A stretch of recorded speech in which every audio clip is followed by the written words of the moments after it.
केंद्रीय अर्थसंकल्प हा भविष्याचा वेध घेणारा अर्थसंकल्प आहे असं सांगत चेंबर ऑफ कॉमर्सनं या बजेटचं स्वागत केलंय। केंद्रीय अर्थमंत्री निर्मला सीतारामन यांनी शनिवारी संसदेत बजेट सादर केलं। या बजेटवर प्रतिक्रिया व्यक्त करताना चेंबर ऑफ कॉमर्सचे अध्यक्ष राजू राठी म्हणाले की या अर्थसंकल्पात पायाभूत सुविधांसाठी भरीव तरतूद आणि नवीन भारत निर्माणच्या धोरणानं शेतकरी, नवउद्योजक, महिला, सूक्ष्म आणि लघु उद्योग यांना केंद्रित करून हे बजेट सादर करण्यात आलं आहे।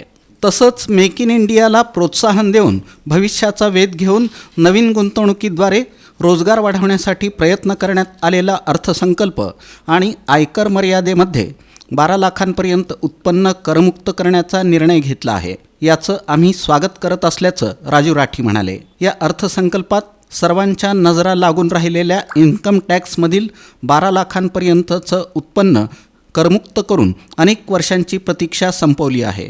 एकंदरीतच हा अर्थसंकल्प भविष्याचा वेध घेणारा असून चांगले निर्णय या अर्थसंकल्पात घेण्यात आल्याचं राजू राठी म्हणाले। 1 फेब्रुवारी आला की आम्हाला अर्थसंकल्पाची ओढ लागते। त्याप्रमाणे आदरणीय अर्थमंत्री निर्मला सीतारामन मॅडम यांनी आज देशाचा 9वा अर्थसंकल्प त्यांचा स्वतःचा वैयक्तिक संपूर्ण अर्थसंकल्प मांडला। जुलैमध्ये अंतरिम अर्थसंकल्प त्यांनी मांडला होता। इलेक्शन असल्यामुळं त्यांना ते अंतरिम अर्थसंकल्प घेण्यात आला। मोदी 3.0 नरेंद्र मोदी साहेबाच्या अध्यक्षतेखाली नवीन सरकार आला आणि 3.0 अर्थसंकल्प आला आणि अनेक लोकांना अपेक्षा होत्या। त्याप्रमाणे इन्कम टॅक्समध्ये जो स्लॅब आहे तो बदल करावा असा अपेक्षा होता आणि सगळ्याला धक्कादायक असा निर्णय त्यांनी जाहीर केला की 7 लाखाचं एक्झम्पशन आज 12 लाखापर्यंत त्यांनी दिलं। 12 लाखापर्यंत कुठल्याही लोकांना त्याचं टॅक्स लागणार नाही, नील रिटर्न भरले जातील आणि 12 लाखाच्या पुढे टॅक्स लागेल आणि नोकरदाराला स्टँडर्ड डिडक्शन जे 50,000 होतं ते 75,000पर्यंत करण्यात आलं। एक चांगला निर्णय हा झाला। याच्यामध्ये UPA सरकार 2005 पासून आत्तापर्यंत मोठा एक्झम्पशन दिला म्हणून याचं नोंद आपल्या इन्कम टॅक्समध्ये घेतलं जाईल हे बाबत झालं।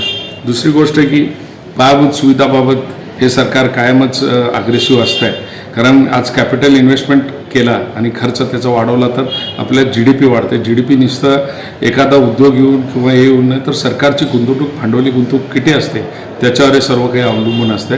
त्यासाठी त्यांनी वेगवेगळ्या सेक्टरमध्ये 4 प्लॅन 5 प्लॅन असे डिक्लेरेशन केलेलं आहे आणि यावेळेस अर्थसंकल्प मॅडमनी 1.5 तासातच आटोपला। हा अर्थसंकल्प शॉर्टमध्ये घेताना आम्हाला आता त्याचे डिटेल्स अभ्यास करायचे, जेवढे हायलाईट्स आम्हाला मिळाले त्याच्या आधारे आम्ही हे बाईट देत आहोत। अनेक ठिकाणी यांच्या योजना आल्या आहेत। शेतकऱ्यांसाठी अनेक प्रॉब्लेम असतात की आपण बघतो बाजारामध्ये फ्रूट्स मोठ्या प्रमाणात येतात आणि त्याचे दर बघितले तर आज सफरचंद 100 रुपये किलो, 12 महिने पेरू आपण 50 रुपयाला 2 किलो घेतोय। अनेक फ्रूटचे दर उतरलेत।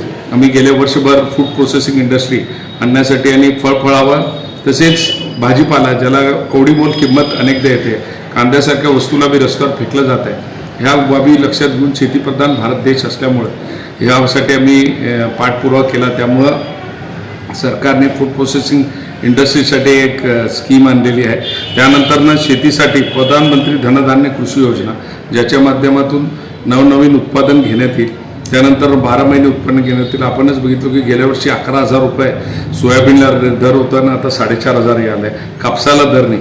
तर यासाठी एक लॉंग टर्म स्कीम्स सरकारकडे यायला पाहिजे आणि ह्याला PPP मॉडेलमधून घ्यायला पाहिजे अशी आमची मागणी होती। त्यासाठी या उत्पन्नाला कसं वाढवलं जाईल त्यासाठी सरकारने सहकार क्षेत्राला धरून नवीन इंडस्ट्री आणण्यासाठी एक स्कीम आलेली की सहकार क्षेत्राच्या बरोबर शेतकऱ्यांना नवनवीन उत्पादन कसे आणावं त्यासाठी लोकल लोकांना घेऊन त्यांची स्कीम करण्यात येईल।